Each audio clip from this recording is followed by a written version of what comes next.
Hello hi friends, welcome back to my YouTube channel. ಮಹಿಳೆಯರಿಗಾಗಿ ಕೆಲವು ಅತಿ ಉಪಯುಕ್ತ ಸಲಹೆಗಳು. ವಿಡಿಯೋವನ್ನು ಸ್ಕಿಪ್ ಮಾಡದೆ ಕೊನೆವರೆಗೆ ನೋಡಿ. ವಿಡಿಯೋ ಇಷ್ಟ ಆದರೆ ಲೈಕ್ ಮಾಡೋದನ್ನು ಮರಿಬೇಡಿ. ಪ್ರತಿದಿನ ತೆಂಗಿನ ಎಣ್ಣೆಗೆ ಸ್ವಲ್ಪ ಜೇನುತುಪ್ಪವನ್ನು ಸೇರಿಸಿ ಹಚ್ಚುವುದರಿಂದ ಸುಕ್ಕು ನೆರಿಗೆಗಳಿಂದ ಮುಕ್ತಿ ಪಡೆಯಬಹುದು. ಮುಖದಲ್ಲಿ ನೆರಿಗೆಗಳು ಕಡಿಮೆಯಾಗಿ ಮುಖ ಸುಂದರವಾಗಬೇಕಾದರೆ 1 ಚಮಚ ಕಡಲೆ ಹಿಟ್ಟಿಗೆ ರೋಸ್ ವಾಟರ್ ಮತ್ತು ಶ್ರೀಗಂಧದ ಪೌಡರ್ನ ಜೊತೆಗೆ ಸ್ವಲ್ಪ ಹಾಲನ್ನು ಸೇರಿಸಿ ವಾರಕ್ಕೆ 2 ಬಾರಿ ಹಚ್ಚಿಕೊಳ್ಳಿ. ವಯಸ್ಸು 30 ದಾಟಿದ ನಂತರ ಮಹಿಳೆಯರು ಪ್ರತಿದಿನ 1 ಗ್ಲಾಸ್ ದಾಳಿಂಬೆ ಜ್ಯೂಸ್ ಕುಡಿಯಬೇಕು. ಇದರಿಂದ ಮುಖದಲ್ಲಿ ಹೊಳಪು ಹೆಚ್ಚುತ್ತದೆ, ಹಾಗೆಯೇ ಆರೋಗ್ಯವು ಸುಧಾರಿಸುತ್ತದೆ. ದೇಹದಲ್ಲಿ ವಿಟಮಿನ್ ಸಿ ಕೊರತೆಯಿಂದ ಕೂದಲು ಉದುರುವಿಕೆ ಶುರುವಾಗುತ್ತದೆ. ಇದಕ್ಕೆ ಪರಿಹಾರವಾಗಿ ನಿಂಬೆ ರಸ, ಮೂಸಂಬಿ ಹಾಗೂ ಕಿತ್ತಳೆ ಹಣ್ಣಿನ ಸೇವನೆ ಹೆಚ್ಚಿಸಿ. 10 ರಿಂದ 15 ತುಳಸಿ ಎಲೆಗಳನ್ನು ಕಿತ್ತು ಕರಿಮೆಣಸಿನೊಂದಿಗೆ ಪುಡಿ ಮಾಡಿ ನೀರಿನಲ್ಲಿ ಕುದಿಸಿ ಕುಡಿಯಬೇಕು. ಜ್ವರ ಕಡಿಮೆಯಾಗುತ್ತದೆ. ಜೋರಾಗಿ ಫ್ಯಾನ್ ಅಥವಾ ಎಸಿ ಅಡಿಯಲ್ಲಿ ಮಲಗುವುದರಿಂದ ಬೊಜ್ಜು ಹೆಚ್ಚಾಗುತ್ತದೆ. ಬೆಳ್ಳುಳ್ಳಿ ಇದು ಕೊಲೆಸ್ಟ್ರಾಲ್ ಮಟ್ಟವನ್ನು ಕಡಿಮೆ ಮಾಡಲು ಮತ್ತು ರಕ್ತದ ಒತ್ತಡವನ್ನು ನಿಯಂತ್ರಿಸಲು ಸಹಾಯ ಮಾಡುತ್ತದೆ. ಆಲೂಗಡ್ಡೆ ಒಂದು ನ್ಯಾಚುರಲ್ ಬ್ಲೀಚ್ ಆಗಿ ಕಾರ್ಯನಿರ್ವಹಿಸುತ್ತದೆ. ಪ್ರತಿದಿನ ಆಲೂಗಡ್ಡೆಯ ಸ್ಲೈಸ್ ಅನ್ನು ತೆಗೆದುಕೊಂಡು ಚರ್ಮದ ಮೇಲೆ ನಯವಾಗಿ ತಿಕ್ಕಿ ಹೀಗೆ 15 ನಿಮಿಷಗಳ ಕಾಲ ಮಾಡಿ ನಂತರ ಒಣಗಲು ಬಿಡಿ ಮತ್ತು ಸ್ವಲ್ಪ ಸಮಯದ ನಂತರ ತಣ್ಣೀರಿನಿಂದ ಮುಖ ವಾಶ್ ಮಾಡಿ. ನುಗ್ಗೆ ಸೊಪ್ಪು ದೇಹಕ್ಕೆ ಅತಿ ಉತ್ತಮ. ಹಾಲಿಗಿಂತ ಜಾಸ್ತಿ ಕ್ಯಾಲ್ಸಿಯಂ ನುಗ್ಗೆ ಸೊಪ್ಪಿನಲ್ಲಿ ಸಿಗುತ್ತದೆ.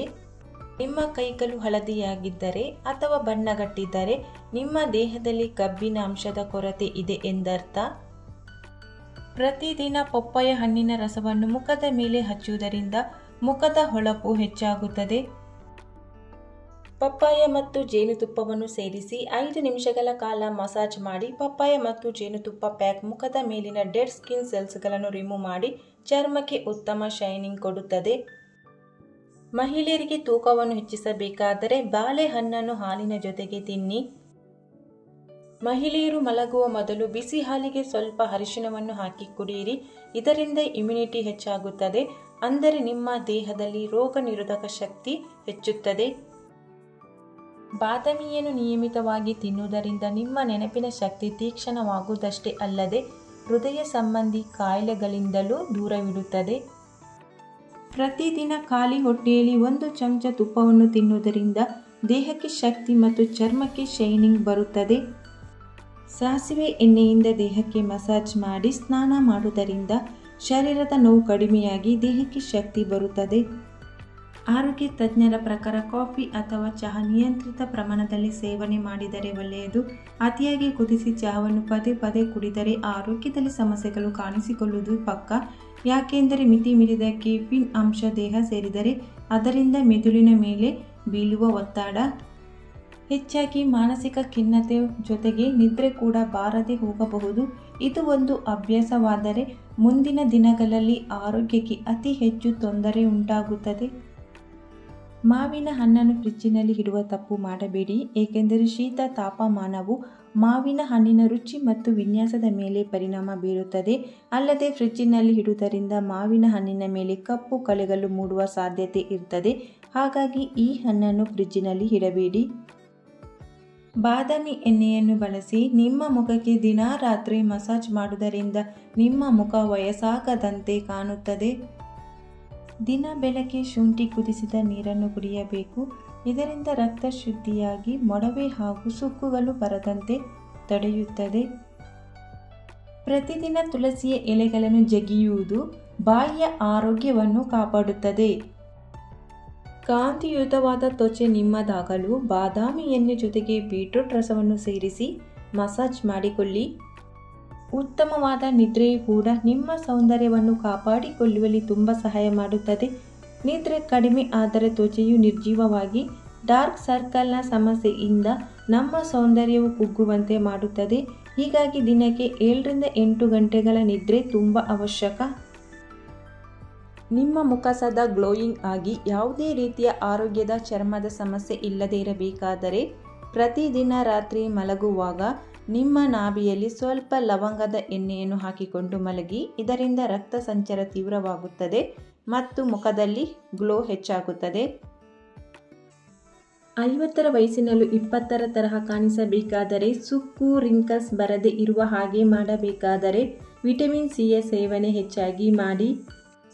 ವಿಟಮಿನ್ ಸಿಯನ್ನು ಹೆಚ್ಚಾಗಿ ತಿನ್ನುವುದರಿಂದ ನಮ್ಮ ಸ್ಕಿನ್ನಲ್ಲಿ ಕೊಲಾಜನ್ ಪ್ರೊಡಕ್ಷನ್ ಜಾಸ್ತಿ ಆಗ್ತದೆ. ಎಲ್ಲಿಯ ತನಕ ನಮ್ಮ ಸ್ಕಿನ್ನಲ್ಲಿ ಕೊಲಾಜನ್ ಪ್ರೊಡಕ್ಷನ್ ಆಗ್ತಾ ಇರ್ತದೋ ಅಲ್ಲಿಯ ತನಕ ನಮ್ಮ ತ್ವಚೆಯತ್ತ ಯಾವುದೇ ಕಪ್ಪು ಕಲೆ, ರಿಂಕಲ್ಸ್, ಫೈನ್ ಲೈನ್ಸ್ಗಳು ಸುಳಿಯುವುದೇ ಇಲ್ಲ. ನಿಮ್ಮ ಬಳಿ ಪ್ರತಿದಿನ ತರಕಾರಿ ಹಚ್ಚಲು ಪ್ಲಾಸ್ಟಿಕ್ ಬೋರ್ಡ್ ಬಳಕೆಯಾಗುತ್ತಿದ್ದರೆ ನೀವು ಇನ್ನು ಮುಂದೆ ಎಚ್ಚೆತ್ತುಕೊಳ್ಳುವುದು ಒಳ್ಳೆಯದು.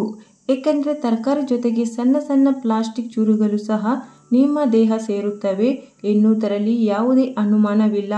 ಪ್ರತಿದಿನ ಇದರ ಬಳಕೆಯಿಂದ ನೀವು ನಿಮ್ಮ ದೇಹದಲ್ಲಿ ಪ್ಲಾಸ್ಟಿಕ್ ಶೇಖರಣೆ ಮಾಡುತ್ತಾ ಹೋಗುತ್ತೀರಿ. ಹಾಗಾಗಿ ಸಾಧ್ಯವಾದಷ್ಟು ಇದರ ಬಳಕೆ ಕಡಿಮೆ ಮಾಡಿ. ಇದರ ಬದಲು ಮರದ ಬೋರ್ಡ್ ಇಟ್ಟುಕೊಳ್ಳಿ. ಮುಖ ಗುಲಾಬಿಯಾಗಿ ಫ್ರೆಶ್ ಆಗಿ ಕಾಣಿಸಬೇಕಾದರೆ 1 ಮುಷ್ಟಿ ಗುಲಾಬಿ ಹೂವಿನ ಎಸಳನ್ನು ಪೇಸ್ಟ್ ಮಾಡಿಕೊಂಡು ಅದಕ್ಕೆ ಸ್ವಲ್ಪ ಜೇನುತುಪ್ಪ ಮತ್ತು ಹಾಲನ್ನು ಸೇರಿಸಿ ಮುಖಕ್ಕೆ ಹಚ್ಚಿಕೊಳ್ಳಿ. ಹೀಗೆ ವಾರಕ್ಕೆ 2ರಿಂದ 3 ಸಲ ಮಾಡಿ. ಮಹಿಳೆಯರಿಗೆ ಬಾಡಿ ಪೇನ್ ಇದ್ದರೆ ಅಥವಾ ಮಾಂಸಖಂಡಗಳಲ್ಲಿ ನೋವು ಇದ್ದರೆ, ಅಂದರೆ ಕೈ, ಕಾಲು, ಕುತ್ತಿಗೆ, ಬೆನ್ನು, ಸೊಂಟ ನೋವುಗಳಿದ್ದರೆ ಬೆಳ್ಳುಳ್ಳಿ ತೈಲವನ್ನು ಚೆನ್ನಾಗಿ ಹಚ್ಚಿಕೊಂಡು ತಿಕ್ಕಿ. ಇದು ನೋವನ್ನು ಕಡಿಮೆ ಮಾಡುತ್ತದೆ. ಸಾಸಿವೆ ಎಣ್ಣೆ ಅಥವಾ ತೆಂಗಿನ ಎಣ್ಣೆಯಲ್ಲಿ ಬೆಳ್ಳುಳ್ಳಿಯನ್ನು ಜಜ್ಜಿ ಹಾಕಿ ಕುದಿಸಿ ನೋವಿರುವ ಜಾಗದಲ್ಲಿ ಚೆನ್ನಾಗಿ ಹಚ್ಚಿ ಮಸಾಜ್ ಮಾಡಿ. ಬೆಳ್ಳುಳ್ಳಿಯಲ್ಲಿರುವ ಎಲಿಸಿನ್ ಅನ್ನುವ ಅಂಶ ಶರೀರದಿಂದ ನೋವನ್ನು ಎಳೆದು ತೆಗೆಯುತ್ತದೆ. ಥೈರಾಯ್ಡ್ ಸಮಸ್ಯೆ ಇರುವವರು ಪ್ರತಿದಿನ ರಾತ್ರಿ 1 ಚಮಚ ಕೊತ್ತಂಬರಿ ಬೀಜವನ್ನು ಪುಡಿ ಮಾಡಿ 1 ಗ್ಲಾಸ್ ನೀರಿನಲ್ಲಿ ನೆನೆಸಿ ಬೆಳಿಗ್ಗೆ ಖಾಲಿ ಹೊಟ್ಟೆಯಲ್ಲಿ ಅದನ್ನು ಕುಡಿಯಿರಿ. ನಿಮ್ಮ ಮುಖ ಸದಾ ಹೊಳೆಯುತ್ತಿರಬೇಕಾದರೆ ಹೀಗೆ ಮಾಡಿ. 1 ಸೇಬು ಹಣ್ಣಿನ ಜೊತೆಗೆ ಅರ್ಧ ತುಂಡು ಶುಂಠಿ, 1 ಅರ್ಧ ನೆಲ್ಲಿಕಾಯಿ ಮತ್ತು ಲಿಂಬೆ ರಸವನ್ನು ಸೇರಿಸಿ ಮಿಕ್ಸಿನಲ್ಲಿ ಜ್ಯೂಸ್ ತಯಾರಿಸಿ ನೀರನ್ನು ಸೇರಿಸಿ ಪ್ರತಿದಿನ ಕುಡಿಯಿರಿ. ಇದರಿಂದ ನಿಮ್ಮ ಮುಖ ನ್ಯಾಚುರಲಿ ಗ್ಲೋ ಆಗುತ್ತದೆ ಮತ್ತು ಮೇಕಪ್ನ ಅವಶ್ಯಕತೆ ಬೀಳುವುದಿಲ್ಲ.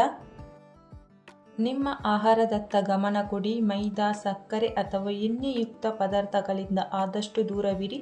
ಹಸಿರು ತರಕಾರಿ, ಹಣ್ಣು ಹಂಪಲುಗಳ ಸೇವನೆ ಜಾಸ್ತಿ ಮಾಡಿ. ಇದರಿಂದ ತ್ವಚೆಗೆ ಅವಶ್ಯಕತೆ ಇರುವ ಪೋಷಕಾಂಶಗಳ ಪೂರೈಕೆ ಆಗುತ್ತದೆ. ಮಾವಿನ ಹಣ್ಣನ್ನು ತಿನ್ನುವುದರಿಂದ ದೇಹದ ಉಷ್ಣತೆ ಹೆಚ್ಚಾಗುತ್ತದೆ ಎನ್ನುವ ಭಯವಿದ್ದರೆ ಮಾವಿನ ಹಣ್ಣನ್ನು ಅರ್ಧ ಗಂಟೆ ತಣ್ಣೀರಿನಲ್ಲಿ ನೆನೆಸಿಕೊಂಡು ತಿನ್ನಿ. ಸ್ಟ್ರೆಸ್ನಿಂದ ದೂರವಿರುವುದು, ಆದಷ್ಟು ಟೆನ್ಷನನ್ನು ತೆಗೆದುಕೊಳ್ಳುವುದನ್ನು ಕಡಿಮೆ ಮಾಡಿ. ನೀವು ಎಷ್ಟೇ ಪ್ರಯತ್ನ ಪಟ್ಟರೂ ಕೆಲವೊಮ್ಮೆ ಏನೂ ಪ್ರಯೋಜನವಾಗುವುದಿಲ್ಲ. ಸಮಸ್ಯೆಗಳಿಗೆ ಪರಿಹಾರ ಸಿಕ್ಕುವುದಿಲ್ಲ. ಹಾಗಾಗಿ ಯಾವುದು ಕೂಡ ಶಾಶ್ವತವಲ್ಲ ಎಂದು ತಿಳಿದು ಸ್ವಲ್ಪ ಪರಿಸ್ಥಿತಿಯನ್ನು ಲೈಟಾಗಿ ತೆಗೆದುಕೊಳ್ಳುವುದು ಉತ್ತಮ. ಅನವಶ್ಯಕವಾಗಿ ಚಿಂತಿಸುವುದರಿಂದ ನಿಮ್ಮ ಮಾನಸಿಕ ಮತ್ತು ದೈಹಿಕ ಆರೋಗ್ಯದ ಮೇಲೆ ಕೆಟ್ಟ ಪರಿಣಾಮ ಬೀರುತ್ತದೆ. ಇದರಿಂದ ಸೌಂದರ್ಯವು ಹಾಳಾಗುತ್ತದೆ. ಇದರಿಂದ ಪಾರಾಗಲು ಯೋಗ, ಧ್ಯಾನ ಅಥವಾ ಇತರ ಚಟುವಟಿಕೆಗಳನ್ನು ಅಳವಡಿಸಿಕೊಳ್ಳಿ. ಈ ಉಪಯುಕ್ತ ಮಾಹಿತಿಯು ನಿಮಗೆ ಇಷ್ಟವಾಗಿದ್ದರೆ ಲೈಕ್ ಮಾಡುವುದನ್ನು ಮರಿಬೇಡಿ. ಶೇರ್ ಮಾಡಿ. ಚಾನಲನ್ನು ಸಬ್ಸ್ಕ್ರೈಬ್ ಮಾಡದೆ ಹೊಸಬರು ವಿಡಿಯೋ ನೋಡ್ತಿದ್ರೆ ಸಬ್ಸ್ಕ್ರೈಬ್ ಮಾಡಿ. Thank you for watching.